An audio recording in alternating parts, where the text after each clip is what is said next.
Hoje a gente vai falar de um dos maiores intelectuais que esse planeta já produziu. E eu não estou exagerando.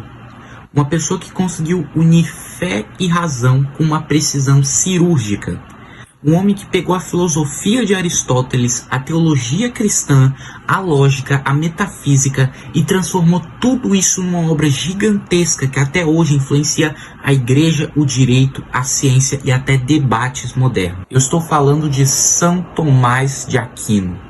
E se você acha que filosofia é só coisa abstrata, São Tomás de Aquino vai mostrar que pensar bem é um ato de amor e que entender a realidade é parte essencial da vida de fé. Tomás, ele nasceu em 1225 na Itália, uma família nobre e poderosa.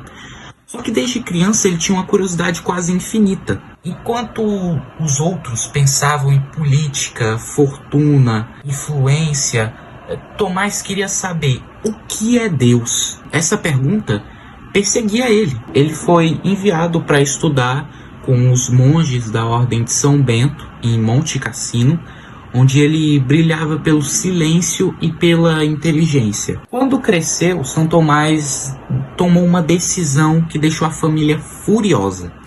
Ele quis entrar na Ordem dos Dominicanos, que vivia na simplicidade e na pregação itinerante. A família queria que ele fosse um abade poderoso, politicamente influente, mas Tomás queria ser apenas um frade. E aí acontece um episódio incrível. Para impedir a entrada de Tomás na ordem, a família sequestra ele. Eles trancam Tomás no castelo da família por mais de um ano para fazer ele desistir. Teve até tentativa de sedução. Literalmente levaram uma mulher ao quarto dele para desviar ele da vocação. E Tomás expulsou ela com um pedaço de ferro em brasa. A família desistiu. Tomás foi seguir sua vocação com paz absoluta. Ele foi estudar em Paris e em Colônia com um dos maiores intelectuais da época, Santo Alberto Magno. E aqui acontece a famosa história do apelido dele. Por ele ser muito calado e corpulento, alguns colegas chamavam Tomás de o boi mudo. Até que Alberto Magno responde: esse boi vai mugir tão alto que o mundo inteiro vai ouvir. E bom, ele não estava errado. Tomás, ele tinha uma capacidade impressionante de organizar ideias. Ele fazia o que quase ninguém fazia. Ele pegava tudo o que grandes mentes tinham dito, Aristóteles, Agostinho, os pais da igreja, filósofos árabes, e colocava tudo isso dentro de um sistema coerente, lógico, racional, sem contradições. Ele era literalmente uma máquina de síntese e uma máquina humilde. Isso é uma coisa importante. Quanto mais ele sabia, mais humilde ele ficava. A maior obra dele, a Suma Teológica, é gigante. Não só em tamanho, é gigante na ambição também. Tomás, ele queria explicar de forma clara e organizada praticamente tudo. A existência de Deus, a essência da alma, o que é bem, a natureza da moral, a lei material, a graça, a vida humana, felicidade, política, encarnação, sacramentos. E o mais interessante, ele estrutura tudo como um debate. Ele coloca objeções fortes primeiro, às vezes muito fortes, e só depois responde com clareza, lógica e humildade. Se vocês quiserem, eu vou também trazer a Suma Teológica de São Tomás de Aquino. É uma obra muito interessante. Um dos pontos mais conhecidos do pensamento dele são as 5 vias para demonstrar a existência de Deus. Ele mostra que negar Deus gera contradição na própria estrutura da realidade. Tomás, ele dizia que Deus colocou no ser humano uma luz moral inscrita na própria natureza. Isso é a lei natural.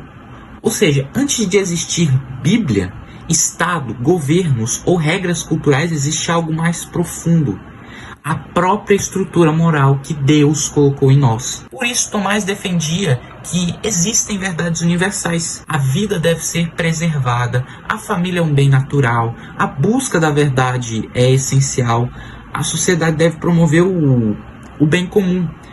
Ele não inventa moral, ele descreve a moral que já existe. Tomás, ele também tem uma visão profundamente otimista e realista do ser humano. Ele diz que o homem é corpo e alma juntos. A razão é um dom enorme. A vontade humana busca naturalmente o bem, e a felicidade completa só existe em Deus. A filosofia para Tomás não é simples especulação. É um caminho para entender por que existimos e para onde vamos. No fim da vida, enquanto ele rezava, Tomás teve uma experiência espiritual tão profunda que ele parou de escrever. Ele disse: tudo o que eu escrevi me parece palha perto do que eu vi. E isso vindo do maior intelectual da Idade Média. Tomás morre em 1274, com apenas 49 anos, deixando uma obra que moldou o Ocidente inteiro. Ele foi proclamado doutor angélico, padroeiro das universidades e um dos maiores doutores da igreja. Você pode até nunca ter aberto um livro de São Tomás de Aquino, mas se você acredita que razão e fé não se contradizem, como eu provo nesse vídeo aqui, se você acha que moralidade é objetiva, se você acha que ciência e crença podem coexistir, se você acredita no universo racional, você está, mesmo sem saber, vivendo num mundo intelectual criado por ele. E é isso que torna Tomás um gigante. Ele não defendeu só doutrinas, ele defendeu a inteligência humana como caminho para Deus. Ele mostrou que pensar bem é um ato de fé e que a fé cristã não tem medo da verdade. Nos próximos vídeos a gente vai explorar algumas obras dele, mas antes de tudo eu queria que você enxergasse Tomás como ele realmente é. Um homem que dedicou a mente inteira a Deus. E que por isso se tornou uma das maiores luzes da nossa civilização.